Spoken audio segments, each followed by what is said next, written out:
ഓം നമോ ഭഗവതേ വാസുദേവായ. ശ്രീകൃഷ്ണ പരമാത്മനേ നമ.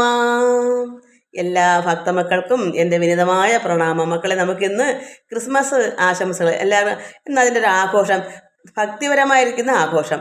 നമുക്ക് എല്ലാ ഭക്തമക്കൾക്കും എന്താണ് ആവശ്യങ്ങൾ, ഭഗവാന്റെ കൃപ, ആ പവർ എല്ലാവരിലും എത്തണം. അതിനുവേണ്ടി നമുക്ക് പിതാവായ ദൈവം ഭഗവാൻ നാരായണനെ പ്രാർത്ഥിക്കുന്നതിൽ കൂടെ അതിൻ്റെ സന്തതിയാണ് നമ്മളെല്ലാവരും. അപ്പം നമ്മളെല്ലാവരും സന്തതികളാണെങ്കിൽ അതിൻ്റെ തലവനായി വരും ആരാ? യേശു കർത്താവ്. കാരണം ഒരു ഗുരുവായി വന്ന് മറ്റുള്ളവർക്ക് ഉപദേശം കൊടുത്ത ഒരു കാലം ഉണ്ടായിരുന്നു. അത് ഇഷ്ടമുള്ളവർ അംഗീകരിക്കുക, ഇഷ്ടമില്ലാത്തവർ കാണുകയും വേണ്ട. എനിക്ക് എന്തെന്ന് വെച്ചാൽ ലോകാ സമസ്ത സുഖിനോ ഭവന്തു. ലോകാ സമസ്ത, ഈ ലോകം ഇന്ത്യ മാത്രമല്ല, ലോകം മൊത്തവും ഉണ്ട്. അവിടെ മൊത്തവും സമസ്ത സുഖിനം, സുഖിക്കണം എന്ന് പ്രാർത്ഥിക്കുന്ന ഒരു വ്യക്തിക്ക് ഒന്നിനെ തള്ളിക്കളയാൻ പറ്റില്ല. എല്ലാം പരബ്രഹ്മമൂർത്തി തന്നെയാണ് കാണുന്നത്. കാണാതെ മൊത്തവും പരമാത്മവല്ല, മയറൊന്നുമില്ല. പിന്നെ നമ്മൾ എന്താ രണ്ടായിട്ട് കാണുന്നത്? അപ്പോൾ എനിക്ക് അങ്ങനെ കാണാൻ പറ്റും. അതുപോലെ ആർക്കെങ്കിലും ആവശ്യമുണ്ടെങ്കിൽ അവർ മാത്രം അത് കണ്ടാൽ മതി. അതുകൊണ്ട് ഞാനിന്ന് കർത്താവായ യേശു തമ്പുരാൻ നമുക്കെല്ലാം ഗുരുവായി ഏതോ ഒരു രാജ്യത്ത് വന്ന് എല്ലായിടവും കൂടെ വരാൻ പറ്റത്തില്ലല്ലോ. അന്ന് ആ അവസരത്ത് അവർക്ക് ആവശ്യം ഉണ്ടായിരുന്നു. പക്ഷേ അത് അറിഞ്ഞറിഞ്ഞ് വന്നുകൊണ്ട് എനിക്കിതിനൊക്കെ മനസ്സിലായപ്പം എനിക്ക് എല്ലാം ഏകമാണ്. പരമാത്മ ചൈതന്യം തന്നെ എല്ലായിടും. അതുകൊണ്ട് ഞാൻ ആ കർത്താവായ യേശുവിനെ പറ്റി നാമം ചൊല്ലിയിട്ട് അതിനെപ്പറ്റി എന്തെങ്കിലുമൊക്കെ ഒന്ന് പറഞ്ഞണം. നല്ലൊരിടയനാമേശു, മർത്യനു രക്ഷകനേശു, നമ്മുടെ പാപം ചുമന്നു നല്ല സ്നേഹിതനേശു. നല്ലൊരു സ്നേഹിതനാ ഭഗവാൻ കൃഷ്ണൻ. എന്താ? ഭക്തനിലാണ് ഭഗവാൻ. ഭഗവാൻ ഭക്തനിലും ഭക്തൻ ഭഗവാനിലും. സ്നേഹിക്കാനായിട്ടാണോ? അതുകൊണ്ട് വേറൊരാൾ, ഇപ്പോൾ എൻ്റെ സ്വന്തം അമ്മ അച്ഛൻ എന്നെ സ്നേഹിക്കുന്നതുകൊണ്ട് എൻ്റെ അമ്മയുടെ സഹോദരനോ സഹോദരിയോ എന്നെ സ്നേഹിച്ചൂടാ എന്ന് പറയാൻ പറ്റുമോ? അവർക്ക് സ്നേഹിക്കണ്ടേ? അപ്പം നമുക്ക് അങ്ങോട്ട് സ്നേഹിക്കണ്ടേ? അപ്പോൾ എല്ലാവരും ഒന്നല്ലേ? അമ്മയും അച്ഛനും അച്ഛൻ്റെ സഹോദരങ്ങളും, അല്ലെങ്കിൽ അമ്മയുടെ സഹോദരനോ, അല്ലെങ്കിൽ അമ്മമ്മ, അല്ലെങ്കിൽ അച്ചാച്ചൻ, ഇങ്ങനെയൊക്കെ എല്ലാവർക്കും നമ്മളെ സ്നേഹിക്കണം. അതുപോലെ കണ്ടാൽ മതി. ഇതും കർത്താവായ യേശു അന്യതാണ്, കൃഷ്ണനെ നമുക്കുള്ളൂ, നമ്മുടെ ഇന്ത്യയിൽ ഇതാണ് എന്ന് നമുക്ക് പറഞ്ഞിട്ട് കാര്യം. ലോകാ സമസ്ത സുഖിനോ ഭവന്തു എന്ന് ആർക്കുള്ള ഉള്ളത്തിൽ യഥാർത്ഥം ഉണ്ടെങ്കിൽ പിന്നെ ഒന്നിനും തള്ളിക്കളയാൻ പറ്റൂലല്ലോ. എല്ലാം ആ പരബ്രഹ്മം തന്നെ ചിന്തിച്ചൂടെ? കാണായതെല്ലാം പരബ്രഹ്മമൂർത്തി, കേൾക്കുന്നതെല്ലാം ആ പരബ്രഹ്മത്തിൻ്റെ നാമങ്ങൾ. ഇവിടെ എന്തെങ്കിലും രണ്ടെന്ന് പറയാനൊക്കുമോ? എല്ലാം ഒന്നായിട്ട് കാണുന്ന എനിക്ക് അതേ പറ്റൂ. അതുകൊണ്ട് അങ്ങനെ ആർക്കെങ്കിലും, എൻ്റെ ഭക്തമക്കൾക്ക് ആർക്കെങ്കിലും അത് സംശയം കൂടാതെ ഇത് സത്യമാണെന്ന് കരുതി ചിന്തിക്കുന്നവർക്ക് മാത്രമുള്ളത്. അവിടെ പ്രത്യേകിച്ച് ഒരു മതം മാറ്റമോ, പിന്നെ ഈ ഹിന്ദുസി, അതായത് ഹിന്ദുവിന് ഇഷ്ടംപോലെ ആരാധിക്കാൻ ദൈവങ്ങളുണ്ട്, അതുകൊണ്ട് മറ്റൊന്നും വേണ്ട എന്ന് എനിക്ക് പറയാൻ പറ്റില്ല. എനിക്ക് ഹിന്ദുവും എല്ലാം രണ്ടില്ല, ഒന്നാണ്. എനിക്ക് എല്ലാ നാമങ്ങളും ഏകം തന്നെയാണ്. അതുകൊണ്ട് അങ്ങനെയുള്ള മക്കൾക്ക് വേണ്ടിയാണ് ഞാൻ ഇപ്പം ഇതിടുന്നത്. ഇത് കേൾക്കുമ്പോഴേ മനസ്സിലായിക്കോണം. അങ്ങനെ ഇഷ്ടമില്ലാത്തവർക്ക് അങ്ങനെ തോന്നുന്നെങ്കിൽ അവരിത് കേൾക്കണ്ട. നല്ലൊരിടയനാമേശു. എന്താ ഇടയൻ? ആടുകളെ മേയ്ക്കുന്നതിനാ ഇടയൻ, ആട്ടിടയൻ. ആടാരാണ്? നമ്മളെപ്പോലെ മനുഷ്യരാണ്, അല്ല ആട്ടുംകുട്ടികളല്ല. നമ്മളൊക്കെ അത്രമാത്രം നിസ്സഹായമായ ആടിനെ പോലെ അത്ര സാധുക്കളായ ഭക്തന്മാരെയാണ് ഇവിടെ ഈ ആടുകൾ എന്ന് പറയുന്നത്. അങ്ങനെയുള്ള നമ്മെപ്പോലുള്ള സാധുക്കളെ രക്ഷിക്കാൻ ഈ ഭഗവാൻ കൃഷ്ണൻ എന്താണ്, കംസനിൽ നിന്ന്, ദുഷ്ടനിൽ നിന്ന് സാധുക്കളെ രക്ഷിക്കാൻ വന്നതുപോലെ ആട്ടിടയനായി അങ്ങനെ പറയുന്നത് എന്താ? പിന്നെ ഭഗവാൻ ഗോപാലൻ എന്ന് പറയുന്നത് പോലെ തന്നെയാണ്. പരമാത്മാവായ നാരായണൻ അവതരിച്ച് കൃഷ്ണനായിട്ട് വന്നിട്ട് ഗോക്കളെ മേയ്ക്കുന്നത് ഗോപാലൻ എന്ന് കിട്ടി. അതുപോലെ ഇവിടെ ആട്ടിടയൻ, ആടുകളെ രക്ഷിക്കാൻ. ഭഗവാൻ ഗോപാലൻ എന്ന് പറയുന്നത് നമ്മളെപ്പോലുള്ള ഗോക്കളാണ്. നമ്മളും ഗോക്കളാണ്. നമ്മളെയൊക്കെ രക്ഷിക്കാനാണ് കൃഷ്ണൻ വന്നത്. അതുപോലെ ആടുകളായി തോന്നിക്കുന്ന നമ്മൾക്ക്, ആടെന്ന് പറയുന്നത് നമ്മളൊക്കെ തന്നെയാണ്. നമ്മളെ രക്ഷിക്കാനാണ് കർത്താവ് ആ പിതാവിൻ്റെ പുത്രനായി വന്നു.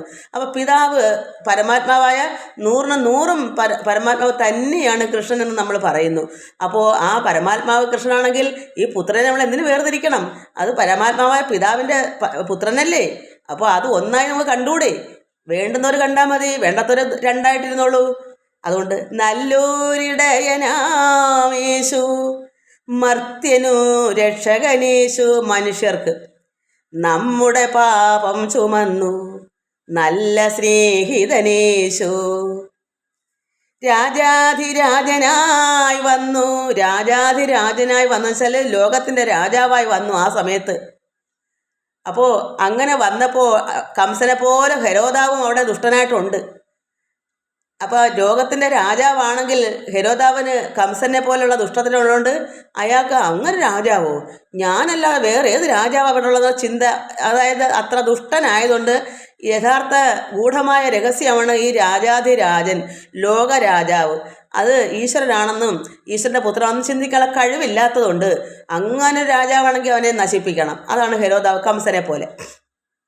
രാജാധിരാജനായി വന്നു, നക്ഷത്ര ശിശുവായി പിറന്നു, നിത്യജീവനായി വന്നു, നമുക്കു വെളിച്ചം തന്നു. എന്താ വെളിച്ചം?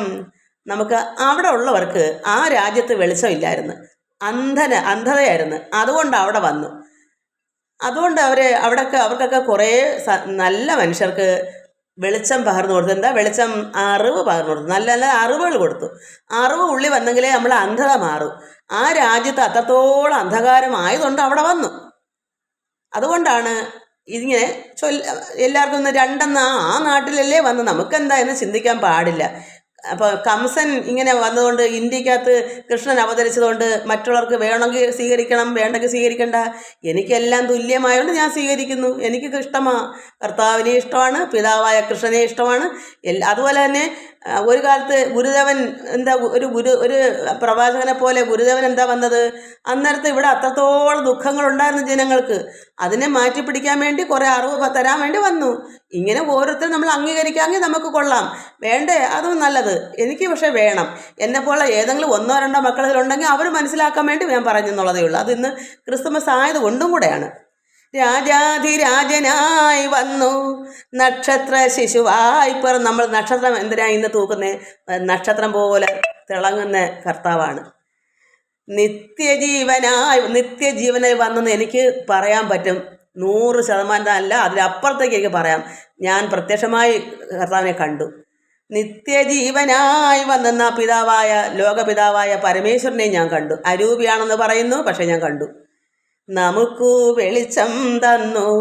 അങ്ങനെ നമുക്ക് എല്ലാവർക്കും അറിവ് പകർന്നു തരുന്ന ആരായാലും നമ്മളെ ഗുരുക്കന്മാരാ. അത് ഗുരുദേവനായാലും ചട്ടമ്പിസ്വാമികളായാലും ശങ്കരാചാര്യരായാലും ആരായാലും യേശുവായാലും ഭഗവാൻ കൃഷ്ണനുമൊക്കെ ഇവിടെ ഗുരുവായിട്ട് തന്നെ എല്ലാവർക്കും ഉപദേശം കൊടുക്കാൻ തന്നെ ഇവിടെ അവതാരം കൊണ്ട്. അല്ലെ പിന്നെ അവർക്ക് അരൂപിയാക്കിയ ഈശ്വരൻ എന്താ വേറെ വല്ല ജോലി നോക്കിക്കൂടെ? നമുക്കൊക്കെ നന്മ പകർന്നു തരാനും അറിവില്ലാത്തവർക്ക് അന്ധനായിട്ടിരിക്കുന്ന നമ്മളെ വെളിച്ചത്തിലേക്ക് വരുത്താനും വേണ്ടിയാണ് ഈ ഗുരുക്കന്മാരെല്ലാം അവതരിച്ച് ഏതെങ്കിലും രാജ്യത്താവട്ടെ.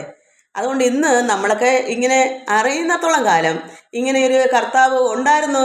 അതുകൊണ്ട് ഞാനിത് ആ ദിവസം എനിക്കിന്ന് തോന്നി, എന്നും എല്ലാ വർഷവും ചെയ്യുന്നതല്ല, ഇന്ന് എനിക്ക് തോന്നി അല്പം ഈ കർത്താവിൻ്റെ ജനനത്തെ പറ്റി സ്വല്പം ഒന്ന് മനസ്സിലാക്കണം എന്ന്. അത് നമുക്ക് എന്താണ്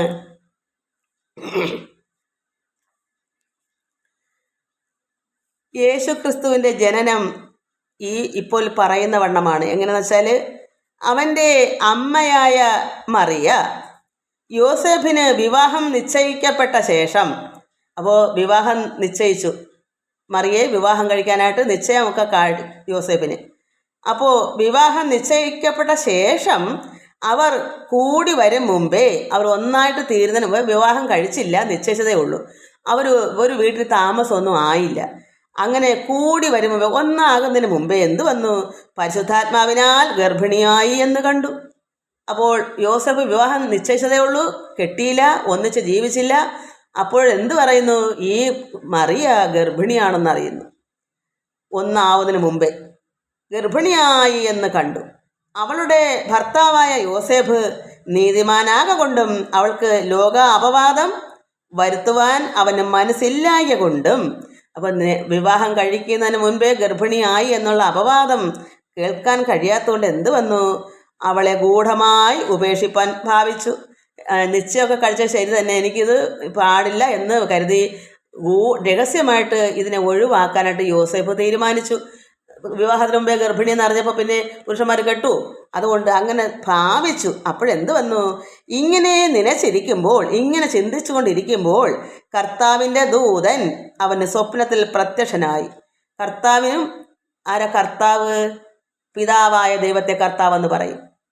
അപ്പോൾ ദൂതന്മാരെല്ലടവും ഉണ്ട്. ഒരു മന്ത്രിക്ക് ഒരു രാജാവിനുണ്ട് മന്ത്രിമാർ. അതുപോലെ പരമാത്മാവായ ഈശ്വരനും ഉണ്ട് ദൂതന്മാർ. അപ്പോൾ ദൂതന്മാർ വന്ന് ഔസേപ്പിനെ സ്വപ്നത്തിൽ പ്രത്യക്ഷമായി ദാവീദിൻ്റെ ഇങ്ങനെ പറയുന്നു. പ്രത്യക്ഷമായിട്ട് എന്താ പറഞ്ഞത്? ദാവീദിൻ്റെ മകനായ യോസേഫേ, അതായത് ദാവീദിൻ്റെ കുടുംബത്തിലുള്ളതാണ് ദാവീദിൻ്റെ മകൻ എന്ന് പറയുന്നത്. ഇപ്പം നമ്മുടെ മുത്തച്ഛന്മാർ ഏതെങ്കിലും പ്രധാനപ്പെട്ട ഒരു വ്യക്തി ഉണ്ടെങ്കിൽ, ഇപ്പോൾ ചട്ടമ്പി സ്വാമികൾ എന്ന് പറയുമ്പോൾ അതിൻ്റെ പരമ്പരയിൽ എത്രമാത്രം ഇവിടം വരെ എന്നതെല്ലാം ആ ഒരു പരമ്പര എന്ന് പറയുന്നത് പോലെ ദാവീദിൻ്റെ മകനായ യോസേഫേ. അപ്പോൾ യോസേഫിൻ്റെ തലമുറ പുറന്നോട്ട് പോകുമ്പോൾ ദാവീദിൻ്റെ കുടുംബത്തിലാണെന്നാ പറയാം.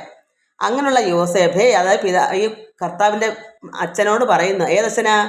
വിവാഹം കഴിച്ച അച്ഛനല്ല, സ്വന്തം അച്ഛനല്ലല്ലോ. പരിശുദ്ധാത്മാവിൽ തന്നെ രൂപം കൊണ്ടല്ലേ കർത്താവെങ്കിലും മറിയയുടെ വിവാഹം കഴിച്ചപ്പോൾ അച്ഛനെന്ന് പറയാം. അതുകൊണ്ട് യോസേഫേ, നിന്റെ ഭാര്യയായ മറിയയെ ചേർത്ത് കൊള്ളുവാൻ ശങ്കിക്കേണ്ട, നീ വിഷമിക്കേണ്ട. നിന്റെ വിവാഹം നിശ്ചയിച്ചപ്പെട്ട ആ മറിയയെ നീ വിവാഹം കഴിച്ചോളൂ, നീ അതിന് വിഷമിക്കേണ്ട, ശങ്കിക്കേണ്ട. അവളിൽ ഉൽപ്പാദിതമായത് പരിശുദ്ധാത്മാവിനാലാകുന്നു, അല്ലാതെ വേറെങ്ങൊന്നും കിട്ടിയതല്ല. ഞാൻ ഈ ബൈബിൾ വിശ്വസിക്കുന്നതുകൊണ്ടാണ് എനിക്ക് ഇത്രയും ഇഷ്ടം. അപ്പോൾ അവൾ ഉൽപ്പാദിതമായ ആ കുട്ടി ഒരു ഗർഭിണി ആയെങ്കിൽ അത് നീ വിഷമിക്കേണ്ട, അത് പരിശുദ്ധാത്മാവിനാൽ. നമ്മൾ പരമാത്മാവ് എന്ന് പറയുന്നത് പോലെ അവർ പരിശുദ്ധാത്മാവെന്ന് പറയുന്നു. അത് പരിശുദ്ധാത്മാവിനാൽ ആകുന്നു. അവൾ ഒരു മകനെ പ്രസവിക്കും, അവൻ തൻ്റെ ജനത്തെ, അതായത് ആ രാജ്യത്തായാലും ഏത് രാജ്യത്തായാലും ജനം തന്നെയാണ്. ഓം ലോകാ സമസ്ത സുഖിനോ ഭവന്തു എന്ന് പറഞ്ഞാൽ നമുക്കും ആ രാജ്യത്ത് പോയി കർത്താവിനെ കാണാം, നമ്മളെ കർത്താവ് രക്ഷിക്കും. ഇങ്ങനെയൊക്കെ എല്ലാം അങ്ങനെ തന്നെയാണ്. ലോകം മൊത്തവും ഒരേ ഒരു പിതാവിൻ്റെ അംശികളായിട്ട് തന്നെ നമ്മളെല്ലാവരും ഉള്ളത്. അതുകൊണ്ട് ഇവിടെ പറയുന്നു, അവൻ തൻ്റെ ജനത്തെ, അവൻ്റെ കുടുംബത്തിലുള്ള പ്രത്യേകിച്ച് മറിയയുടെ കുടുംബമൊന്നും അല്ല, തൻ്റെ ജനത്തെ. ആരാ തൻ്റെ ജനം? പിതാവായ ദൈവത്തിൻ്റെ ജനം, നമ്മളെല്ലാവരും അതിലുള്ളതാണ്. അവൻ തൻ്റെ ജനത്തെ അവരുടെ പാപങ്ങളിൽ നിന്ന് രക്ഷിപ്പാനിരിക്ക കൊണ്ട് നീ അവന് യേശു എന്ന് പേർ ഇടണം എന്ന് പറഞ്ഞു.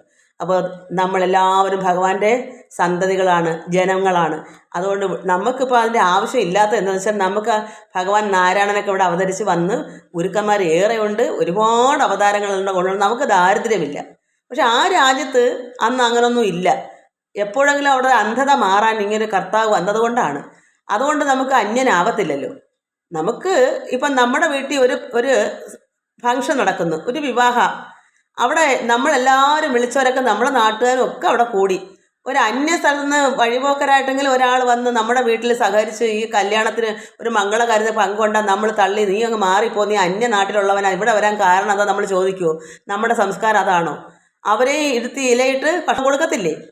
അതുപോലെ ചിന്തിച്ചാൽ മതി. നമ്മൾ ആരെയും തള്ളിക്കളയില്ല, എല്ലാം ഈശ്വരൻ്റെ ആണെന്ന് നമ്മൾ മനസ്സിലാക്കും. ലോകാ സമസ്ത സുഖിനോ ഭവന്തു, എല്ലാം കാണാതെ മൊത്തവും പരമാത്മാവാണെങ്കിൽ ഏത് രാജ്യത്തുനിന്നോ ആവട്ടെ, നമുക്ക് അറിയാമെങ്കിൽ നമ്മളതിനെ എന്ത് പറയും? എനിക്കിങ്ങനൊന്നും വേണ്ട, എനിക്കിങ്ങനെ കർത്താവും ഇല്ല, ഒരു യേശുവും ഇല്ല, അതൊക്കെ പറ്റതായ മറിച്ച് എന്ന് ഞാൻ പറയത്തില്ല. എനിക്ക് എങ്ങനെയാണ് നമ്മുടെ ഗുരുക്കന്മാർ ഈ നാട്ടിൽ, നമ്മുടെ ഇന്ത്യയിൽ എത്രമാത്രം ഗുരുക്കന്മാരുണ്ട് നമുക്കറിയില്ലേലും തലമുറ പണ്ടേ ബുദ്ധനും ശങ്കരാചാര്യരും അങ്ങനെ എന്തൊക്കെയോ കൊണ്ട് നമ്മളെ അറിവിൽ തന്നെ ഉണ്ടല്ലോ ഗുരുദേവനും ഒക്കെ. അപ്പോൾ ആരെ നമുക്ക് തള്ളിക്കളയാൻ പറ്റും? അതുപോലെ ഞാനും ചിന്തിക്കൂ, ഏത് രാജ്യത്തായാലും എല്ലാം എനിക്ക് ഏകമാ. അതുകൊണ്ട് എന്തു പറയുന്നു ഇവിടെ? അവൻ്റെ ജനത്തെ അവരുടെ പാപങ്ങളിൽ നിന്ന്, എന്താ പാപങ്ങളിൽ നിന്ന് രക്ഷിക്കുന്ന പറയാൻ കാരണം? നമ്മുടെ അറിവില്ലായ്മ, അന്ധകാരത്തെ നീക്കി നമ്മുടെ ഉള്ളത്തിൽ പ്രകാശം ഉണ്ടാക്കി തരുന്നതെന്നാണ് അതിൻ്റെ അർത്ഥം. അതാണ് പാപമുള്ളവർക്കാണ് അന്ധകാരം ഉണ്ടാകുന്നത്. നമുക്ക് ഹൃദയം മൊത്തവും നിറഞ്ഞിരിക്കുന്ന ദുഷിപ്പുകളുണ്ട്, കാമക്രോധമായിരിക്കുന്ന അസൂയം, കുശുമ്പ്, ദേഷ്യങ്ങൾ, ഇതൊക്കെ നിറഞ്ഞിരിക്കുന്ന ഒരു അന്ധത പിടിച്ച ഒരു ഹൃദയം വെടുപ്പാക്കാൻ നല്ല വചനങ്ങൾ, നല്ല കാര്യങ്ങൾ പറഞ്ഞു തന്ന് നമ്മളെ ശുദ്ധമാക്കി തീർക്കുന്നതിനാണ് ഇവിടെ വെളിച്ചം എന്ന് പറയാം. അല്ലാതെ വെട്ടം പിടിച്ച് നമ്മുടെ ദേഹത്ത് വെക്കുമെന്നല്ല. നമ്മൾ ഇരുട്ടിൽ നിന്ന് പ്രകാശിക്കണം. ആ ഒരു പ്രകാശം നമുക്ക് ഉണ്ടാവാൻ വേണ്ടിയാണ് ഇവിടെ പാപങ്ങളിൽ നിന്ന് രക്ഷിപ്പാൻ ഇരിക്ക കൊണ്ട് അവന് യേശു എന്ന് വിളിക്കണം, പേരിടണം. യേശുവിൻ്റെ അർത്ഥം അങ്ങനെ ഏതാണ്ടാണ്. അതുകൊണ്ട് നമ്മൾ എന്ത് ചിന്തിക്കണം? യേശു കർത്താവിന് മാത്രമേ ഉള്ളൂ രക്ഷ, പാപമോചനം. ഇവിടെ എത്രയോ ഗുരുക്കന്മാരുണ്ട് എന്ന് ഞാൻ ചിന്തിക്കുന്ന എന്തിന്? എനിക്കിഷ്ടമുണ്ടെങ്കിൽ അത് കേൾക്കാം, വേണ്ടെങ്കിൽ കേൾക്കണ്ട. എൻ്റെ ചെവിയിൽ ദൈവം തന്നതുകൊണ്ട് ഞാൻ കേട്ടോ. അല്ലെ ഞാൻ 40 വയസ്സ് വരെയും കേട്ടിട്ടില്ല. ആ 40ാമത്തെ വയസ്സിൽ മാത്രമാണ് ഞാൻ യേശുവിനെ പറ്റി അറിയുന്നത്. എനിക്ക് അപ്പോൾ ഇവിടെ അത്രമാത്രം പിടപ്പുണ്ടായിരുന്നു. എൻ്റെ ഉള്ളിൽ എന്തിനു വേണ്ടിയോ പിടച്ചു. അപ്പോൾ എനിക്ക് എവിടെയെങ്കിലും പോകണം. അപ്പോൾ ഞാൻ എന്താ ഇങ്ങനെ കരയെടുക്കാൻ ചെയ്തെന്ന് ചോദിക്കുമ്പോൾ ഞാൻ പറയും, എനിക്ക് വള്ളിക്കാലമ്പലത്തക്കണം പോകണം, എനിക്ക് ഇന്നാരെന്നില്ല, എനിക്ക് ഭഗവാനുള്ള അത്രമാത്രം എന്തോ ഉള്ളത്തിൽ പിടച്ചത് കൊണ്ട് എനിക്ക് എവിടെയെങ്കിലും പോകണം. എന്തിനു വേണ്ടിയാന്ന് ചോദിച്ചാൽ ഒന്നിനും പറയാനില്ല. ലോകത്തിലെ ഈ ജീവിതത്തിൽ ലൗകികമായ എല്ലാ സുഖ സൗകര്യങ്ങളും ഉണ്ട്, എനിക്ക് ആവശ്യമെല്ലാം ഉണ്ട്, പിന്നെ എന്തിനു വേണ്ടി ഈ പിടപ്പ്? അപ്പോൾ എന്തോ ഒന്നിനു വേണ്ടിയാണെന്ന്.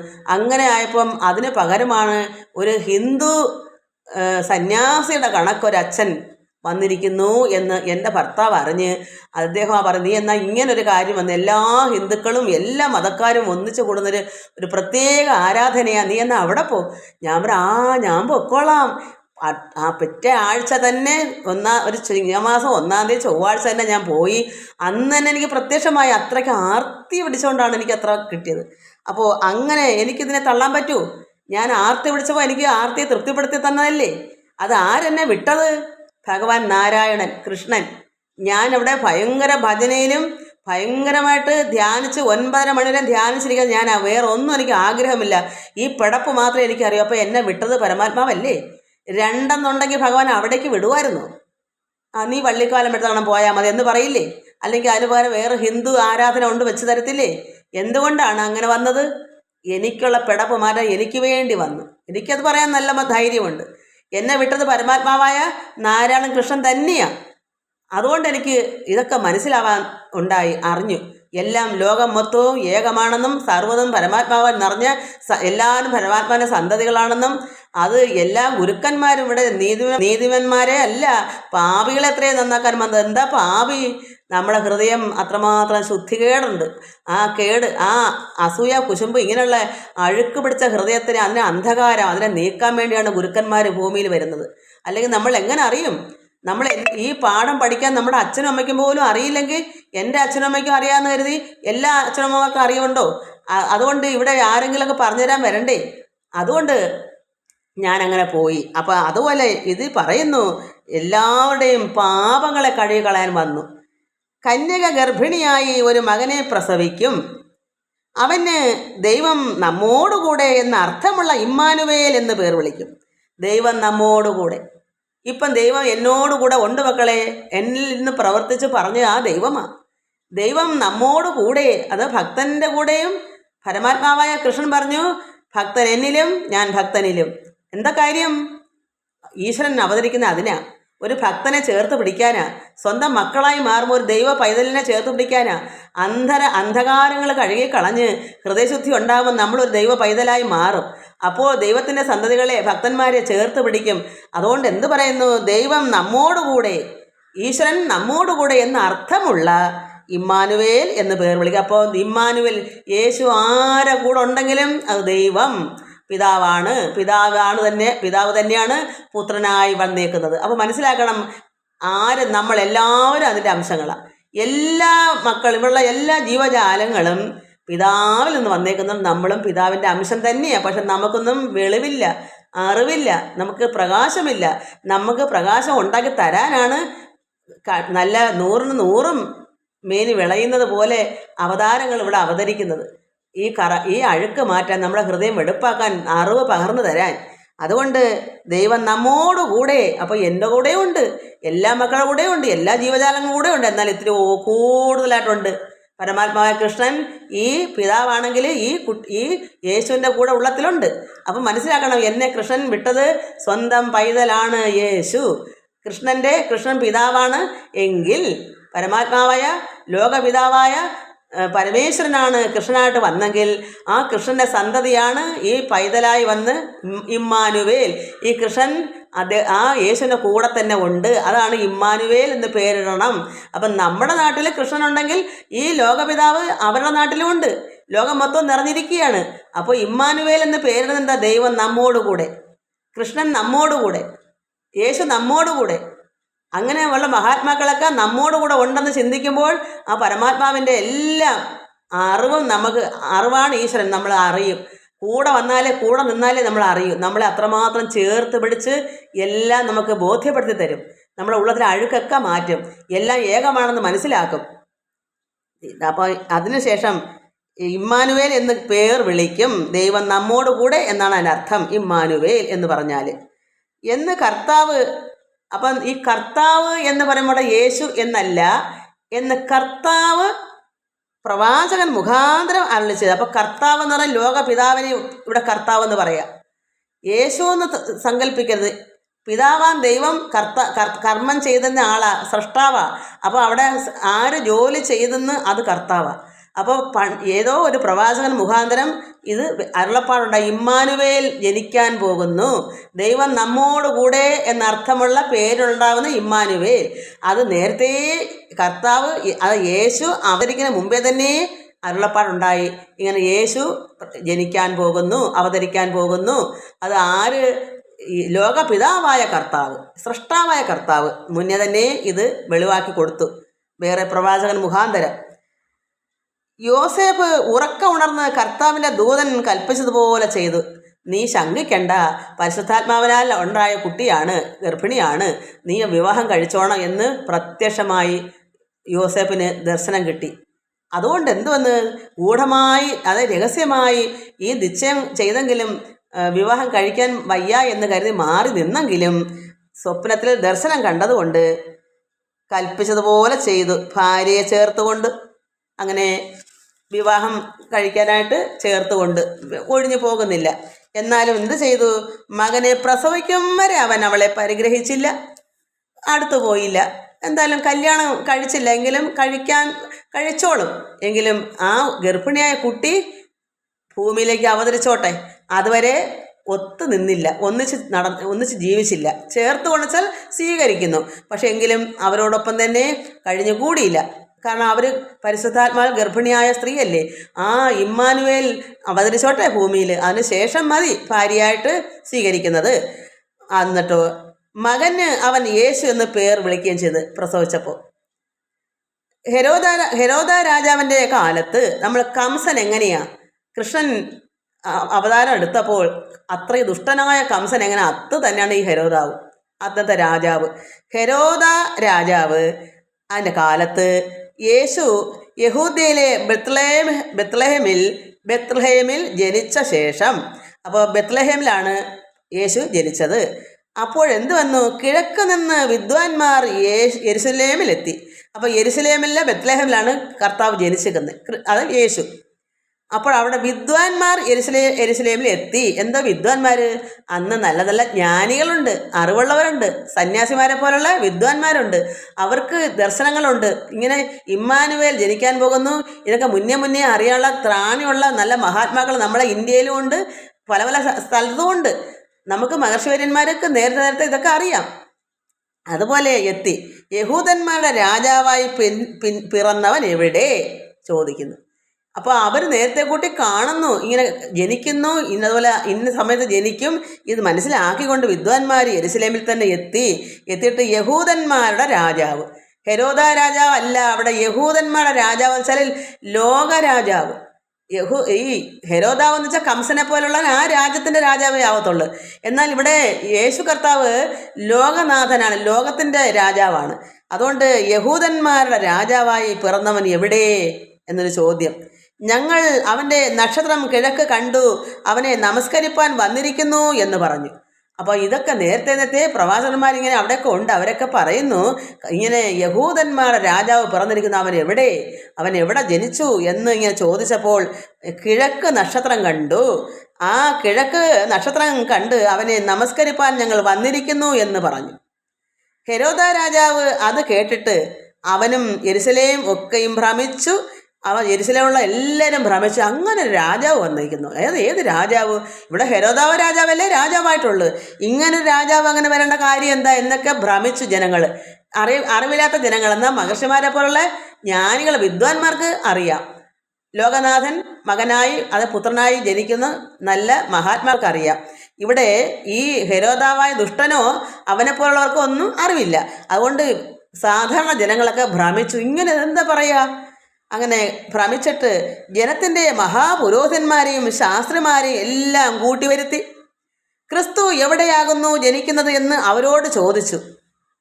ആരെയാ? ശാസ്ത്രിമാരും മഹാപുരോഹിതന്മാരെയൊക്കെ കൂട്ടി വെച്ചിട്ട് ഈ ഒരു അവസ്ഥ എല്ലാവരും ഭൂകമ്പം പോലെ അങ്ങ് പരക്കുക.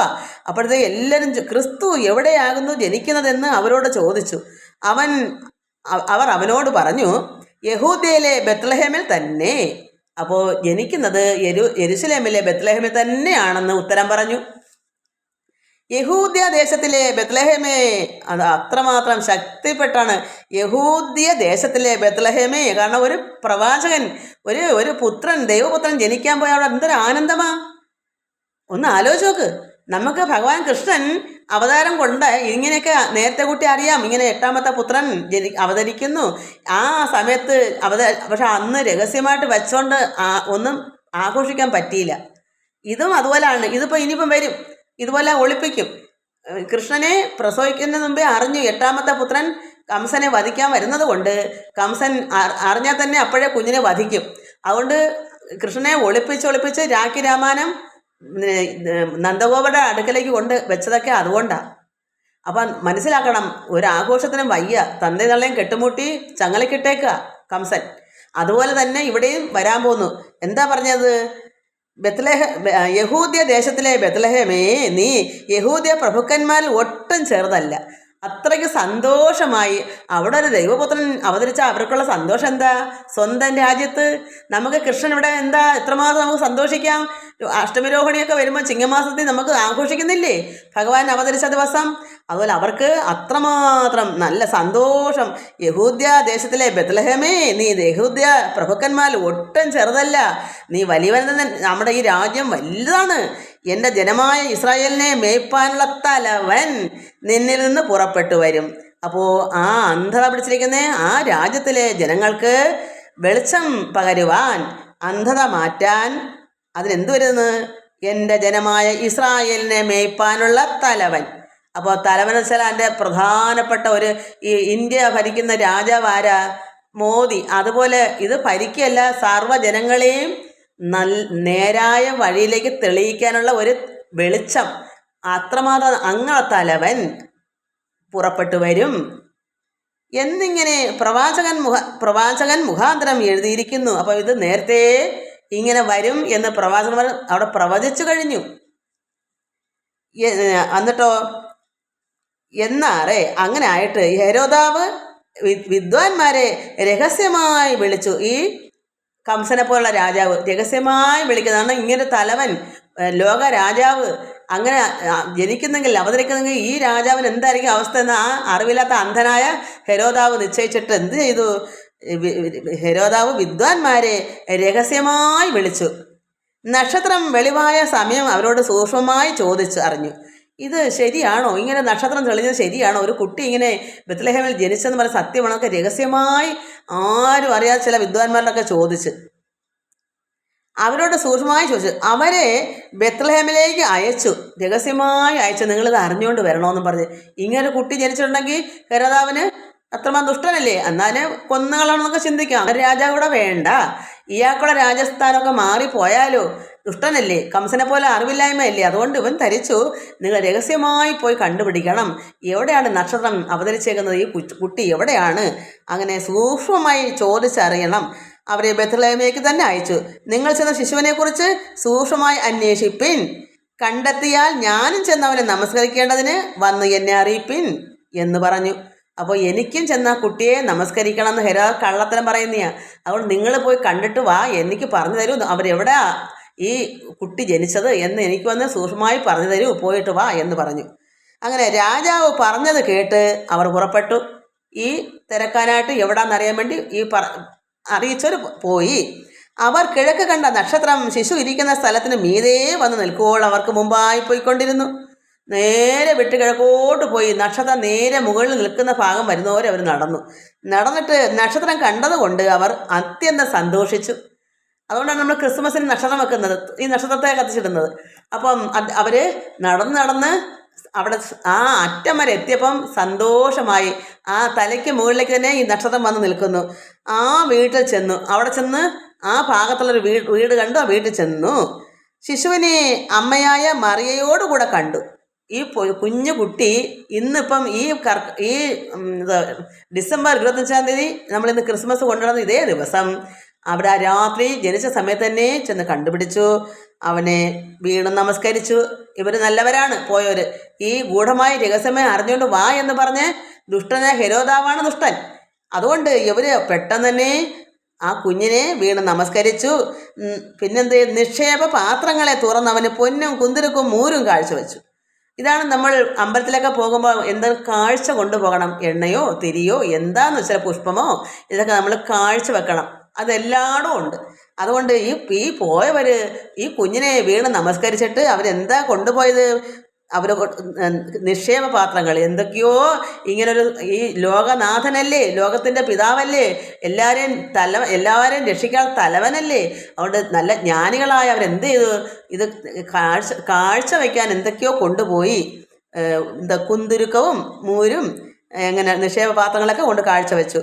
ഹെരോദാവിൻ്റെ അടുക്കൽ മടങ്ങിപ്പോകരുതെന്ന് സ്വപ്നത്തിൽ അരുളപ്പാടുണ്ടായിട്ട് അവർ വേറെ വഴിയായി സ്വദേശത്തേക്ക് മടങ്ങിപ്പോയി.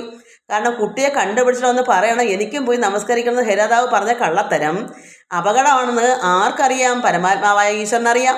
അതുകൊണ്ട് എന്ത് വന്നു? ഈ പോയവരോട് അവരുടെ ഉറക്കത്തിൽ സ്വപ്നത്തിൽ ദർശനം കണ്ടു. തിരിച്ച് നിങ്ങൾ മടങ്ങി ഹെരോദാവിൻ്റെ വഴി പോകരുത്, അവനോടൊന്നും പറയണ്ട, കാരണം ഇത് രഹസ്യമായി തന്നെ ഇരിക്കട്ടെ. മറ്റവൻ ഈ ഹെരോദാവ് ഈ കുഞ്ഞിനെ നശിപ്പിക്കുമെന്ന് അറിയാം. അതുകൊണ്ട് ഇവർ വേറെ വഴിയായി അവരുടെ രാജ്യത്തേക്ക് പോയി. ഈ വന്ന വഴി പോയില്ല. പോയാൽ ഹെരോദാവ് തിരക്കിയിരിക്കുക, ഈ കുട്ടിയെ കണ്ടുപിടിക്കണം എന്ന് കരുതി. അങ്ങനെ അവർ പോയ ശേഷം കർത്താവിൻ്റെ ദൂതൻ യോസേഫിന് സ്വപ്നത്തിൽ പ്രത്യക്ഷനായി.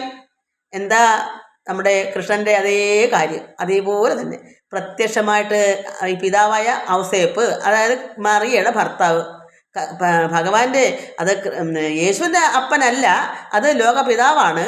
പക്ഷേ ഈ യോസേപ്പിനെ എന്ത് ചെയ്തു? പ്രത്യക്ഷനായി സ്വപ്നത്തിൽ കർത്താവിൻ്റെ ദൂതൻ. കർത്താവിൻ്റെ ദൂതൻ വെച്ചാൽ പരമപിതാവായ ദൈവത്തിൻ്റെ ദൂതൻ പ്രത്യക്ഷനായിട്ട് എന്ത് പറഞ്ഞു കൊടുത്തു യോസേപ്പിനടുത്ത്?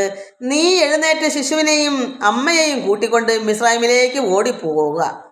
പെട്ടെന്ന് തന്നെ കുട്ടിയെ എടുത്തുകൊണ്ട് പൊയ്ക്കോളൂ, കാരണം ഹെരോദാവ് കണ്ടുപിടിച്ചാൽ കുട്ടിയെ വധിക്കും. അത് ഈശ്വരനറിയാം. അതുകൊണ്ട് പെട്ടെന്ന് തന്നെ സ്വപ്നത്തിൽ അങ്ങനെയാണ് ചങ്ങലക്കിട്ട ദേവകിയമ്മയുടെ അടുക്ക അവതരിച്ച നമ്മുടെ നാരായണ കൃഷ്ണൻ അവിടെ പറ്റത്തില്ല, കംസനെ അറിഞ്ഞാൽ കൊല്ലും. അതുകൊണ്ട് പെട്ടെന്ന് തന്നെ ഭഗവാൻ ആ കൃഷ്ണൻ തന്നെ വലുതായി നിന്ന് പിതാവായ വസുദേവർക്ക് പറഞ്ഞ് കുഞ്ഞിനെയും കൊണ്ട് നന്ദഗോപരുടെ ചെന്ന് അവിടെ കൊണ്ട് കിടത്തിയിട്ട് അവിടുത്തെ പെൺകുട്ടിയെ എടുത്തുകൊണ്ടെന്ന് ഈ ദേവകളുടെ അടുക്കെല്ലാം വെച്ചു. പിന്നീട് എല്ലാവർക്കും അറിയാവൂ. അങ്ങനെ രഹസ്യമായിട്ട് അവിടെയും പ്രത്യക്ഷമായിട്ട് കണ്ടു. ഇതെല്ലാം ഒന്നുപോലെ ഇരിക്കുന്നില്ലേ ഈ കാര്യങ്ങളെല്ലാം? അതുകൊണ്ട് എന്ത് പറഞ്ഞു? ശിശുവിനെയും അമ്മയെയും കൂട്ടിക്കൊണ്ട് മിസ്രൈമിലേക്ക് ഓടിപ്പോയി ഞാൻ നിന്നോട് പറയും വരെ അവിടെ പാർക്കുക. പരമാത്മാവായ ഈശ്വരൻ ദൂതനെ വിട്ട് പറഞ്ഞു, നിങ്ങൾ പെട്ടെന്ന് തന്നെ ഈ കുട്ടിയെ കൊണ്ട് ഓടിപ്പോയി അവിടെ പാർക്കൂ മിസ്രൈമിൽ. ഞാൻ എപ്പോൾ പറയുന്നു അപ്പോൾ മാത്രം വന്നാൽ മതി. അതുവരെ രഹസ്യമായി അവിടെ കഴിയൂ. ഹെരോദാവ് ശിശുവിനെ നശിപ്പിക്കേണ്ടതിന് അവനെ അന്വേഷിപ്പാൻ ഭാവിക്കുന്നു. കംസൻ എങ്ങനെയാണ് കുട്ടിയെ കൊല്ലാൻ ഭാവിക്കുന്നത്? അതുപോലെ ഹെരോദാവ് ഈ കുട്ടിയെ കൊല്ലാൻ ഒരുങ്ങുന്നു. അതുകൊണ്ടാണ് ഇങ്ങനെ പറഞ്ഞത്. അവൻ എഴുന്നേറ്റ്, അത് ഔസേപ്പ് ഇത് കേട്ടപ്പോൾ തന്നെ എഴുന്നേറ്റ് ശിശുവിനെയും അമ്മയും രാത്രിയിൽ തന്നെ കൂട്ടിക്കൊണ്ട് പുറപ്പെട്ടു മിസ്രൈമിലേക്ക് പോയി. ഒന്ന് ആലോചിച്ച് നോക്ക് ഈ അവസ്ഥ. എവിടെ ഇതേപോലല്ലേ നമുക്കിവിടെ ഭഗവാൻ കൃഷ്ണൻ്റെ അവതാര കഥകളൊക്കെ നമ്മൾ ഭാഗവതത്തിൽ വായിക്കുന്നത്? എന്തെങ്കിലും വ്യത്യാസമുണ്ടോ? നമുക്ക് കേൾക്കുമ്പോൾ സങ്കടം തോന്നൂലേ? നമ്മൾ എങ്ങനെ ഇത് മാറ്റി നിർത്താൻ പറ്റുമോ? എനിക്ക് പറ്റുമോ? ഞാനിത് വായിച്ച എനിക്ക് എങ്ങനെ മാറ്റി നിർത്താം? എനിക്ക് ഭഗവാൻ കൃഷ്ണൻ തന്നെയാണ് യേശു കർത്താവ്. എനിക്ക് രണ്ടില്ല. എനിക്ക് പരമശിവൻ എന്ന് പറഞ്ഞാലും യേശു എന്ന് പറഞ്ഞാലും കൃഷ്ണൻ എന്ന് പറഞ്ഞാലും എല്ലാം പരമാത്മാവ് തന്നെയാണ് എനിക്ക്. അതുകൊണ്ട് ഇവർ പെട്ടെന്ന് തന്നെ ഈ പിതാവ് പെട്ടെന്ന് എഴുന്നേറ്റ് ശിശുവിനെയും അമ്മയും രാത്രി തന്നെ കൂട്ടിക്കൊണ്ട് പുറപ്പെട്ട് മിസ്രൈമിലേക്ക് പോയി. അങ്ങനെ ഹെരോദാവിൻ്റെ മരണത്തോളം അവൻ അവിടെ പാർത്തു. ഈ കംസൻ മരിച്ചെങ്കിലേ സ്വസ്ഥതയുള്ളൂ. അതുപോലെ ഈ ഹെരോദാവ് മരിക്കുന്നത് വരെ അവിടെ തന്നെ കഴിഞ്ഞു. അത് നമുക്ക് ഇത്രയെങ്കിലും നിങ്ങൾക്ക് മനസ്സിലായി കാണുമല്ലോ. നമുക്ക് ഇത്രയെങ്കിലും ഇന്നത്തെ ദിവസം ഇത് പറഞ്ഞില്ലെങ്കിൽ എനിക്ക് പറയണം തോന്നി, എൻ്റെ ഉള്ളിൽ തോന്നിക്കുന്നത് ഞാൻ ചെയ്യുന്നത്. എൻ്റെ ഉള്ളത്തിൽ നിന്ന് തോന്നിപ്പിക്കും, നീ ഇത് ചെയ്യ്, അത് ചെയ്യ്, എൻ്റെ ഇഷ്ടത്തിലല്ല ഇതൊന്നും ചെയ്യുന്നത്, ഇതെല്ലാം ഈശ്വരൻ്റെ നിശ്ചയം പോലെ ചെയ്യുന്ന അത്രയേ ഉള്ളൂ. എല്ലാവർക്കും നമസ്കാരം. ഹരി ഓം, ഹരി ഓം, ഹരി ഓം. ഇവിടെ രണ്ടില്ല. കൃഷ്ണ എന്ന് വച്ചാലും പരമേശ്വര, പരമപിതാവേ, കർത്താവായ യേശുവേ, എന്തായാലും എനിക്ക് തുല്യമാണ്. അത് ഒന്നേ ഉള്ളൂ. ഈശ്വരൻ ഏകനാ, നമ്മളെല്ലാം അതിലുള്ളതാ. അങ്ങനെ ചിന്തിച്ചാൽ മതി. അറിവുള്ളവർ അറിവ് പറഞ്ഞു തരുന്നപ്പോൾ അവർ പ്രവാചകനും ഗുരുക്കന്മാരും ആയി ഇത്രയും മാത്രം മനസ്സിലാക്കിയാൽ മതി. അത് ഏത് രാജ്യത്തായാലും ലോകാസമസ്ത സുഖിനോ ഭവന്തു എന്ന് പറയുമ്പോൾ നമുക്ക് ഏതെങ്കിലും ഉണ്ടോ മാറ്റാൻ? എല്ലാവരും സുഖിക്കണമെന്നല്ലേ പറയാം. ഓരോ രാജ്യത്ത് അന്നേരം എന്താ വേണ്ടത്? ദുഃഖ ദുരിതങ്ങളാണെങ്കിൽ അന്നേരം അവിടെ ഈശ്വരൻ അവതരിക്കുന്നു ഒരു പ്രവാചകനെ പോലെ, നമുക്ക് നന്മ പറഞ്ഞു തരാൻ. അത്രയും മാത്രം ചിന്തിച്ച്, അതാണ് സത്യം. സത്യം അത് തന്നെയാണ്.